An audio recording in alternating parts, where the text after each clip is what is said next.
Bonsoir.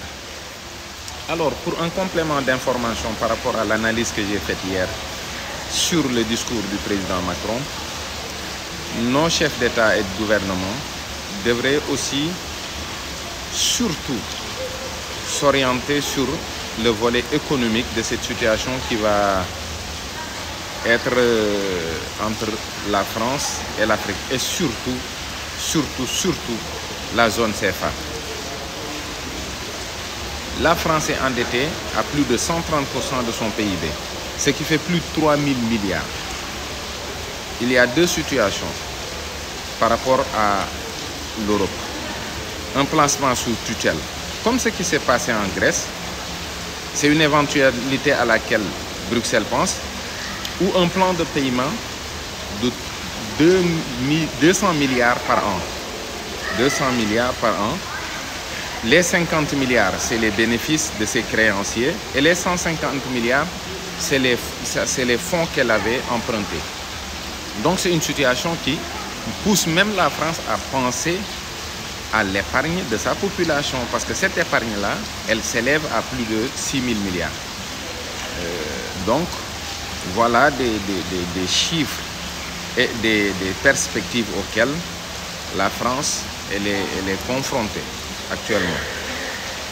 Ce qui pousse l'Afrique, surtout la zone CFA, à penser à des représailles ou même à des conséquences désastreuses sur son économie. Parce que le franc CFA dépend de la Banque de France. La Banque de France actuellement a transféré certaines prérogatives à la Banque centrale européenne parce que la France n'a plus une souveraineté monétaire. Elle est dépendante maintenant ou elle est membre de la zone euro.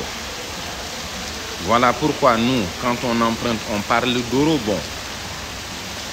Donc il y a des négociations qui sont faites à la Banque de France et d'autres qui sont faites à la Banque centrale européenne. Parce que nous empruntons en devise. Et la convertibilité du CFA, c'est par rapport à l'euro. Donc, les taux d'emprunt pourraient exploser.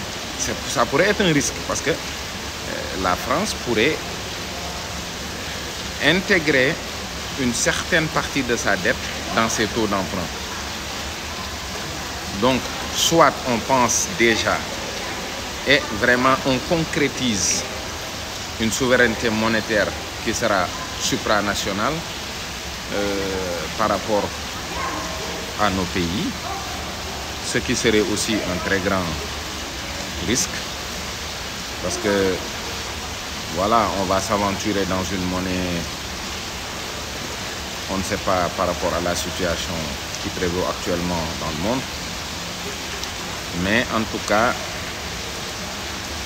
il y a beaucoup de choses qui bougent actuellement, qui bougeront par rapport à la France et qui bougeront par rapport à l'Afrique et surtout à la zone UEMOA. Donc l'année 2025 s'annonce très stratégique en termes d'économie et en termes de commerce aussi, parce que la convertibilité de notre franc aussi va être quelque chose qu'il faudra gérer sur nos rapports par rapport à des pays comme la Chine, etc.